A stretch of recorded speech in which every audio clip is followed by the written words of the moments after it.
Maagang nagising si Ramiro Delgado. Isang mayamang negosyante na may-ari ng isa sa mamahaling restaurant sa Maynila. Mayaman siya, may negosyo, may malaking bahay. Pero sa kabila ng lahat, walang saya sa loob ng tahanan nila. Dahil sa loob ng 3 taong pagsasama nila ng asawa niyang si Clarice, ay hindi pa din sila nabibiyayaan ng anak. Isang gabi, nakaupo si Ramiro habang nagbabasa sa libro. Dumating naman ang kanyang asawa na kagagaling lang sa doktor. Nagpa-check up kasi ito na makaramdam siya ng pagkahilo at panghihina ilang araw na. Akala niya ay buntis na siya, pero negative pa din ang sabi ng doktor sa kanya. "Oh, sweetheart, nandito ka na pala. Anong sabi ng doktor? Buntis ka na ba?" "Stress lang daw ang nararamdaman ko, sweetheart." "Anong ibig mong sabihin? Hindi ka buntis?" "Oo, negative pa din eh." "Putya, 3 taon na, Clarice. 3 taon na. Bakit hanggang ngayon, hindi mo pa rin ako mabigyan ng anak?" "Hindi ko kasalanan, Ramiro. Hindi ko alam kung bakit hanggang ngayon, hindi pa rin ako nabubuntis. Wala naman daw problema sa matres ko." "So anong gusto mong palabasin? Na ako may problema? Ganun ba?" "Hindi naman sa ganun. Hindi ko alam, Ramiro." "Ikaw ang baog, Clarice. Hindi ako. Baka gusto mo sa iba ako magpapagawa ng anak para malaman natin. Ha?" "Ramiro, wag mo namang sabihin yan. Subukan natin ulit. Mahal, wag tayong susuko." "Bahala ka sa buhay mo. Aalis ako at wag mo kong tatawagan." "Ramiro!" Umalis si Ramiro, dala ang susi ng sasakyan at sumakay ng kotse nang hindi man lang tumitingin sa asawa. Habang nagmamaneho, puro inis ang laman ng isip niya. Wala siyang pakialam sa mga taong nasa kalsada. Basta makaalis lang siya. Ngunit bigla na lang na may batang tumawid sa kalsada, kaya napapreno siya ng malakas at napamura. Akala niya inabangga niya ang bata. Agad siyang lumabas ng kotse, galit na galit. Hindi dahil sa takot, kundi dahil sa inis at pagod sa lahat ng nangyayari sa buhay niya. "Hoy bata, anong ginagawa mo? Ha? Gusto mo bang magpakamatay?" Nakita niya ang batang lalaki, mga 10 taong gulang siguro, nakaupo sa gilid ng kalsada, bahagyang nadungisan ng alikabok. Nasa tabi nito ang ilang piraso ng mga parol na gawa sa kawayan at makukulay na papel. Halatang nahulog ng madapa ito, pero hindi man lang niya ito tinulungang tumayo. Pasensya na po kuya, hindi ko po sinasadya." "Hindi sinasadya? Alam mo bang muntik na kitang mabangga? Kung nasagasaan kita, sinong sisisihin? Ako. Ikaw naman na bigla na lang tumawid nang hindi tumitingin sa dinadaanan mo." Yumuko ang bata, halatang takot na takot. Sa halip na maawa, mas lalo pang uminit ang ulo ni Ramiro. "Alam mo bang delikado yung ginagawa mo? Kung gusto mong mamatay, huwag mong idamay ang ibang tao." Sorry po, nagmamadali lang po ako. May bibili po kasi ng parol sa unahan eh." Sandaling natahimik si Ramiro. Ngunit bago pa man siya lamunin ng konsensya, pinili niyang tumalikod at ibalik ang galit sa sarili. "Kahit na, kapag namatay ka, hindi mo na yun maibebenta at makakapangdamay ka pa. Makukulong ka pa sa ginagawa mo." "Sorry po talaga." "Bata, okay ka lang? Anong ginawa ng lalaking to sa'yo? Pasensya ka na kung tinawag pa kita at hinayaan tumawid mag-isa." "Ikaw palang tumawag sa kanyang babae ka? Munti ko pang masagasaan ang batang yan." "Excuse me lang po ha, bakit kayo patong galit eh? Yung bata po ang muntik na maagrabyado rito." "Hindi ko na yung kasalanan. Kasalanan mo yan." Inirapan niya ang bata at mabilis na bumalik sa loob ng kotse. Sa rearview mirror, nakita niya ang batang dahan-dahang pinupulot ang mga parol, isa-isa, habang pinupunasan ng mga ito ng kamay. Hindi niya maipaliwanag nang bigla na lang siyang makaramdam ng kirot sa dibdib. Para bang nagsisisi siya sa ginawa niya sa bata. Pero sa panahong yon ay gulong-gulo ang isip niya.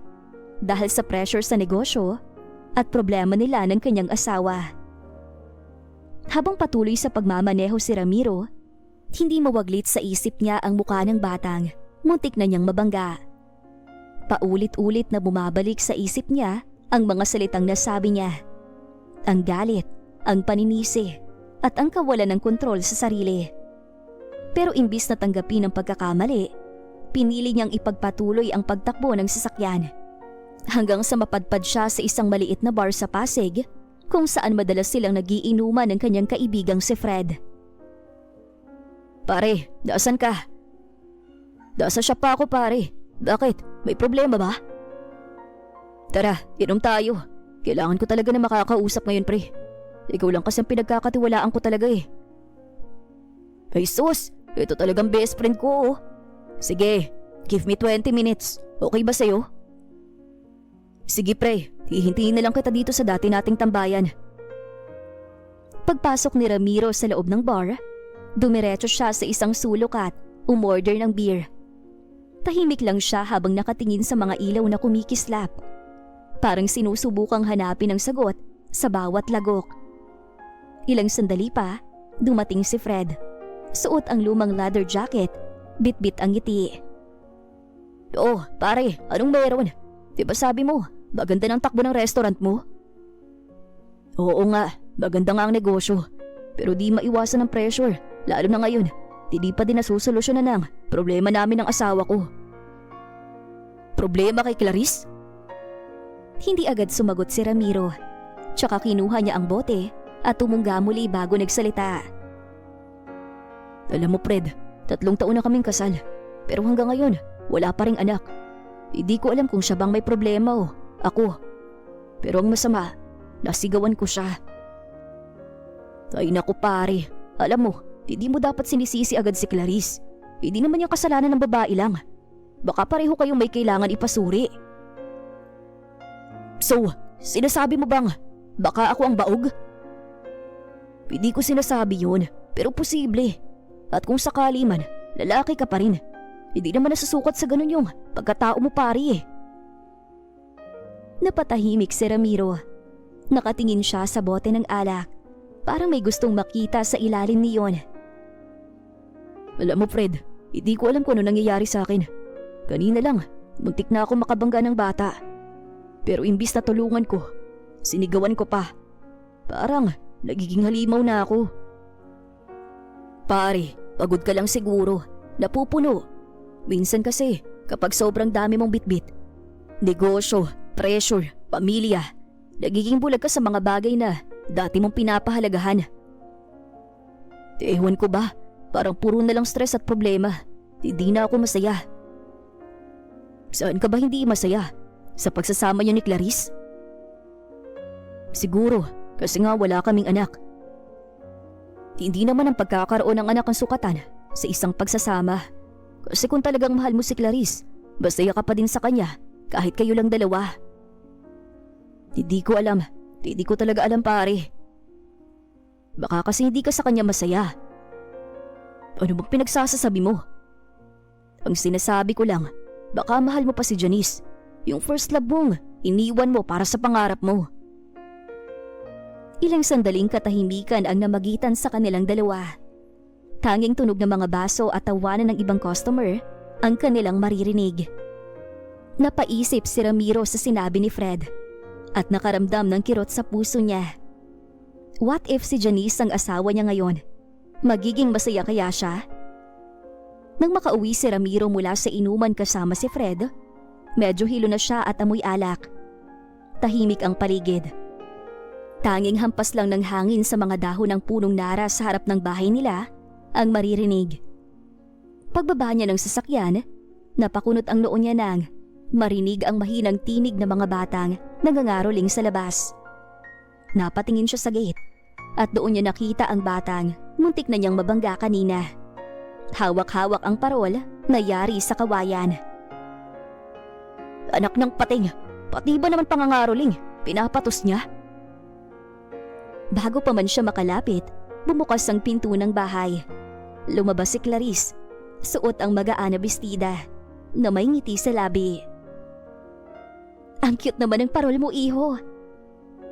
Salamat po, ate. Ako po mismo gumawa niyan. Gusto niyo po bang bumili? Sige, bibili ako. Magkano ba yan? 20 lang po. Oh, eto oh. Huwag mo nang suklian ha. Sa'yo na yan. Wow, 100. Salamat po. Ang bait niyo po, ate. Napailing si Ramiro habang nakasandal sa kotse. Pinagmamasdan ng asawa niyang nakikipag-usap sa batang muntik na niyang masagasaan kanina lang. Habang tinitingnan si Clarice, lalo niyang naramdaman ang inis na kanina pa kumukulo sa dibdib niya. Lalo na nang marinig niya ito. Ang sipag mo naman, Ellie. Nakakainggit. Marunong kang magbanat ng buto. Sana lahat ng bata ganyan kasipag sa'yo. Parang may tumusok sa dibdib ni Ramiro. Lalo siyang nainis. Lasing pa siya. Kaya hindi na niya napigilang bumaba ng kotse at lumapit sa mga ito. Hoy bata, ikaw na naman. Pati ba naman pangangaruling? Pinatos mo na ha. Wala ka bang bahay? Nasaan mga magulang mo? May sakit po kasi si mama. Ako pong kumikita para may pambili kami ng gamot.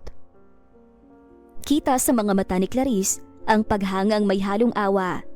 Hinawakan niya ang kamay ng bata. Ang bait mo naman. Sana ganyan din ako kasipag nung bata pa ako. Nakakainggit, Ramiro, no? May ganitong kabataan pa pala ngayon. Ang swerte naman ng mga magulang mo. Doon na tuluyang sumabog ang galit ni Ramiro. Nilapitan niya si Clarice, hawak ang braso nito. Nakakainggit? Bakit kasi hindi mo na lang ako bigyan ng anak? Para hindi na tayo naiinggit sa mga batang tulad niyan. Ramiro, masakit. Ano ba? Bitawan mo nga ako. Lalo pa niyang hinigpitan ang pagkakahawak. Nanginginig sa galit si Ramiro. Namumula na ang mukha niya dahil sa alak at emosyon. Kuya, huwag niyo pong saktan si ate. Wala naman po siyang kasalanan. Napalingon si Ramiro sa bata at sa tindi ng galit ay nasigawan niya ito. Huwag kang makialam. Bata ka lang. Hindi mo alam pinagdadaanan namin. Pero mali pong manakit ng babae kahit galit kayo. Natigilan si Clarice. Pati si Ramiro ay sandaling napatigil. Parang binuhusan siya ng malamig na tubig sa sinabi ng bata. Ngunit bago pa man siya tuluyang matauhan, tinalikuran niya ang lahat at pumasok ng bahay. Salamat ah. Ano nga palang pangalan mo? Ellie po, ate. Ako naman si Clarice. Pasensya ka na sa asawa ko. Hindi naman siya ganun palagi. Lasing lang siya. Masama din pong paglalasing. Dapat po happy po kayo at hindi nag-aaway. Dahil magagalit po si Papa Jesus. Di ba po, malapit na po ang birthday niya? Nanglambot ang puso ni Ramiro sa mga sandaling yon. Pati na din ang asawa niyang si Clarice. Hindi niya maipaliwanag kung bakit siya nakaramdam ng kakaiba sa bata. Sa totoo lang, ngayon lang niya natitigan ang mukha nito na para bang kamukha ng kanyang first love na si Janice. Oo nga, Ellie. Salamat talaga ha, lalo na dito sa parol. Napakaganda. Mabuti pa umuwi ka na kasi siguradong hinahanap ka na ng mga magulang mo. Sige po, aalis na po ako. Salamat po. Umalis si Ellie. Dala ang mga parol na binibenta niya. Naiwan si Clarice sa labas. Pinipigilang umiyak. Sa loob ng bahay, si Ramiro naman ay nakaupo sa sofa. Hawak ang ulo habang iniisip na bakit parang kamukha ni Janice ang bata. Di kaya nai-imagine na niya ang first love niya? Hindi niya maiwasang tanungin ang sarili niya kung kumusta na kaya si Janice. Alam niyang malaki ang pagkakamali niya nang iwan niya ito para mag-ibang bansa. At dahil na rin sa pagsunod niya sa mga kagustuhan ng namayapan niyang magulang. Hindi na niya namalayan na nakatulog na pala siya sa sofa sa kalasingan. Mag-uumaga na nang magising siya. Mabigat pa ang ulo at nanunuyo ang lalamunan. Ramdam niya pa rin ang kirot sa dibdib at ang bigat ng konsensya sa mga salitang binitawan niya kagabi kay Clarice. Pucha, anong ginawa ko kagabi? Dahan-dahan siyang tumayo, naglakad papunta sa banyo at naligo. Sa bawat agos ng tubig sa kanyang katawan, pakiramdam niya ay sinusubukang tanggalin ang bigat ng kahapon. Pagkatapos maligo, nagsuot siya ng maayos na polo at lumapit kay Clarice para humingi ng tawad. Mahal, sorry sa mga nasabi ko kagabi. Siguro nga, hindi lang ako marunong maghintay. Masyado lang akong demanding. Pero naisip ko na, baka may tamang panahon lang talaga para sa atin. Pero kung hindi man niya ibigay, okay lang yun. Mahal pa rin kita. Asawa pa rin kita. Okay lang, mahal. Naiintindihan ko naman ang pressure mo eh. Alam kong gusto mo na maging tatay. Pero what if mag-ampun na lang tayo? Suggestion lang naman to. Sige, pag-iisipan ko, mahal. Siguro, kapag wala na talaga tayong choice, pwede naman siguro. Pagkatapos ng usapan nila ng kanyang asawa, ay bumalik siya sa kwarto niya para mag-ayos ng buhok sa salamin. Bigla namang tumunog ang cellphone niya. Si Fred to ah. Ang aga naman yata niya tumawag. Sinagot naman niya agad ang tawag. Pare, may masamang balita ko tungkol kay Janice. Janice? Si Janice na first love ko? Oo pare, ayoko sanang sabihin to. Pero baka lang na gusto mo siyang makita pa. Bakit? Anong nangyari sa kanya? Nagpunta ko kahapon sa ospital para magpa-check up si Maylene.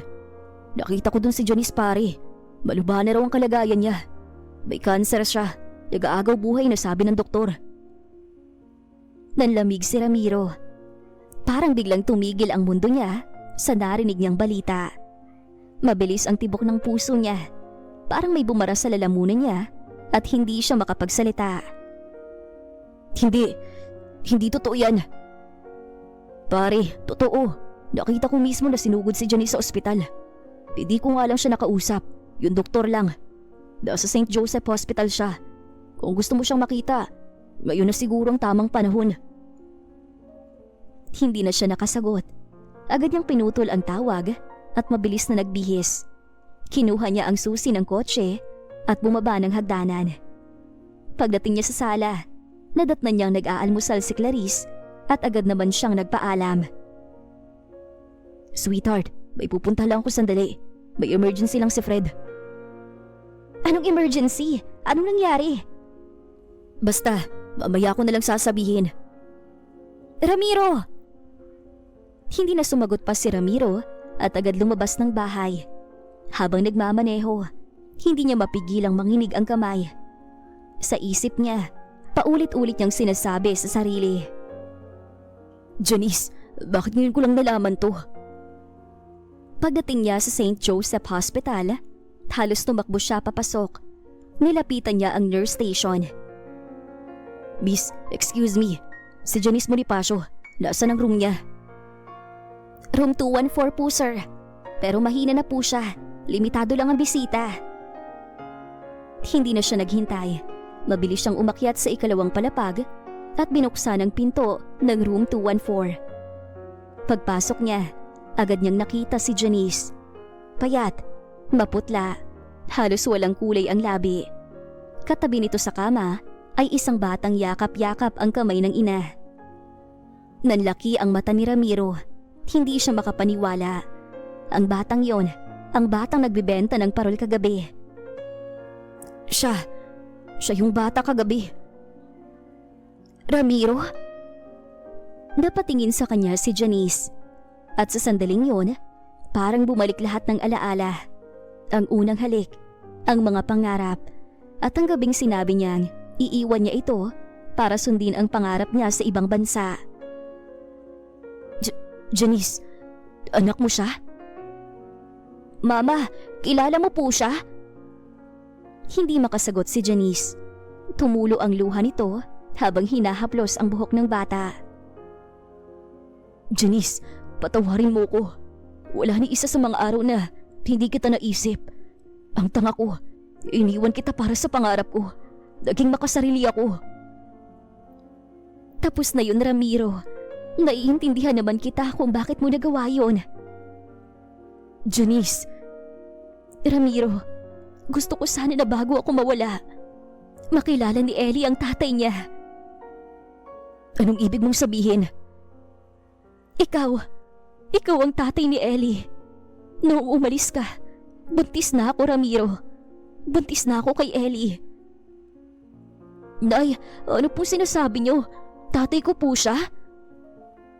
Oo, Ellie. Siya ang tatay mo. Parang biglang binuhusan ng malamig na tubig si Ramiro. Napaatras siya, hindi makapaniwala sa narinig. Tatay ko? Pero... Teka, totoo ba yan, Janice? Anak ko siya? Nanginginig ang boses ni Ramiro habang nakatingin sa batang lalaki. Oo, Ramiro. Si Ellie, siya na lang ang natitira sa akin. Alagaan mo siya. Hindi na ako magtatagal. Alam kong kukunin na ako ng Diyos. Pero ang gusto ko lang, malaman niyang may tatay siyang handang magmahal sa kanya. Tumulo ang luha ni Ramiro. Hinawakan niya si Ellie sa balikat at niyakap ito ng mahigpit habang umiiyak ang bata sa dibdib niya. May anak ako. Hindi ako makapaniwala. Teka lang po, di ba po ayaw niyo sa akin? Naiinis po kayo sa akin? Tsaka, nanay, may asawa po siya. Paano ko siya naging tatay ko? Mahabang kwento, anak. Anak, patawarin mo ko. Hindi ko alam na anak kita. Patawarin mo ko, anak. Kung alam ko lang nung una pa, hindi kita pinagsalitaan ng masama. Hindi kita pinagtaasan ng boses. Babawi ako, anak. Babawi ako. Nagsisisi ako, anak. Matagal ko nang gustong magkaroon ng anak. At ikaw ang nag-iisa kong anak. Napatigil naman sila pareho nang marinig ang huling hininga ni Janice at humagulhol sila pareho. Nay! Nay! Janice! Janice! Matagal na nakatulala si Ramiro sa wala ng buhay na si Janice. Hindi pa rin niya matanggap na sa pagkakataong muli niyang nakita ang babaeng minsan niyang minahal, ay siya rin ang araw na kailangan magpaalam nito. Niyakap niya si Ellie ng mahigpit habang patuloy ang pag-agos ng luha sa kanyang pisngi. Tahimik lang ang silid, tanging hikbi ng bata ang maririnig. Janice, bakit ngayon pa? Bakit ngayon mo lang sinabi sa akin? Sana noon pa. Sana noon ko pa nalaman. Tatay, gisingin niyo po si nanay. Ayaw ko pong mawala siya. Napakapit si Ramiro sa kamay ng anak at pinisil ito. Pakiramdam niya ay binunot ang kanyang puso sa sakit. Sa isip niya, naglalaro ang mga sandaling iniwan niya si Janice para sa sariling ambisyon. Paglabas niya ng kwarto, magulo pa rin ang isip niya. Hindi niya alam kung paano sisimulan ang bagong yugto ng buhay na bigla na lang ibinigay sa kanya. Isang anak na hindi niya inaasahan at isang pagkawala ng babaeng minahal niya, lalo na't hindi pa ito alam ng kanyang asawa. Pagdating niya sa labas ng ospital, narinig niya ang isang pamilyar na boses. Ramiro! Napalingon siya. Nakatayo si Clarice sa likod niya. Mahina ang boses, ngunit puno ng kabigatan. Clarice, anong ginagawa mo dito? Sinundan kita. Sinabi na sa akin ni Fred ang lahat. Alam kong pinuntahan mo si Janice. Wala na si Janice. Patay na siya. Patawarin mo ko. Hindi ko na sana to gusto pang marinig mo. Pero hindi ko kayang hindi siya puntahan, Clarice. Ang laki ng kasalanan ko sa kanya. Ramiro, alam ko at alam kong may bahagi ng puso mo na hindi ko kailanman mapupunan. Hindi mo kailangan humingi ng tawad. Hindi kita masisisi. Noong una pa lang, ako naman talagang nagpumilit na pakasalan mo. Pero huwag mo sanang isipin na hindi kita mahal, Clarice. Mahal kita. Asawa kita. Narinig naman nila ang boses ni Ellie sa likuran, kaya napatigil sila. Si nanay, dinala na po ng morgue. Uy, Ellie, nagkita tayo ulit ah. Clarice, anak ko siya. Anak namin siya ni Janice. Anak? May anak pala kayo ni Janice? Oo. Sana tanggapin mo siya. Binilin siya ni Janice sa akin. Ako na lang ang meron siya. Gusto kong makabawi sa lahat ng nagawa ko sa kanya. Lumapit si Clarice at marahang lumuhod sa harap ng bata. Pinahid niya ang luha nito gamit ang kamay at nginitian. Kahit halatang pinipigilan ang sariling damdamin. Oo naman, gustong gusto ko nga siya eh. Hello Ellie, masaya ako nagkita tayo ulit. Alam ko na masakit ang pagkawala ng nanay mo. Pero sana, hayaan mong tulungan kita. Damayan kita. Nandito kami ng daddy mo para sa'yo. Salamat po. Pwede mo din akong tawagin na mami kung gusto mo. Kung handa ka na. Napatingin si Ellie kay Clarice at sa gitna ng pag-iyak, marahan siyang tumango. Sa sandaling yon, hindi makapaniwala si Ramiro nang makitang ganoon kabuti si Clarice sa anak niya. Doon niya napagtanto na hindi siya nagkamaling si Janice ang napangasawa niya. Bukod kasi sa mabait ito, ay lagi na lang itong nagpapakumbaba at umiintindi sa kanya. Dahil rito, mas lalo niyang minamahal ang asawa. Sa ilalim ng liwanag ng araw na sumisilip sa ulap, tila unti-unting nabawasan ang bigat sa puso ni Ramiro. Ang sugat ng kahapon ay nagsisimula ng maghilom. At sa unang pagkakataon sa matagal na panahon, muling naramdaman niya ang pag-asa ng isang bagong simula para sa kanyang pamilya. Pagkatapos inilibing ni Janice, ay dinala na ni Ramiro si Ellie sa bahay nila ni Clarice. At pagkalipas ng ilang buwan, unti-unti nang natatanggap ni Ellie ang pagkawala ng ina. At sobrang saya naman ni Ramiro nang makita niya kung gaano kabuting pangalawang ina si Clarice sa kanyang anak. Ginawa naman niya ang lahat para makabawi sa lahat ng mga taong nawala sa kanila, lalo na sa nagawa niya noon sa anak niya.